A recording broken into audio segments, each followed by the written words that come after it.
Korang pemula VTuber tapi tak ada bajet modal?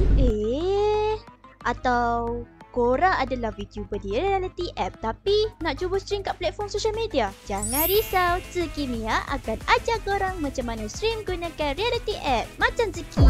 Yeay! Okey, pertama sekali, korang kena buat adalah download BlueStack di Google. Search BlueStack dan pilih download. Lepas korang download tu, korang buka je terus BlueStack and akan keluar macam gini. Korang cuma anggapkan BlueStack ni adalah phone atau tablet mini korang di laptop ataupun PC. Kedua, korang kena download pula Q app dalam Google ni, iaitu dalam BlueStack. Kenapa tak download je terus dekat Play Store? Mungkin Play Store dah tak support kot. Selebih infonya saya tak tahulah. Lepas download Q app ni, buka appsnya dan cari reality. Lepas tu download. Lepas korang download tu, masuk dalam reality and then log in akaun apa yang korang pernah log dekat telefon korang. Kalau Zeki log pakai Line apps.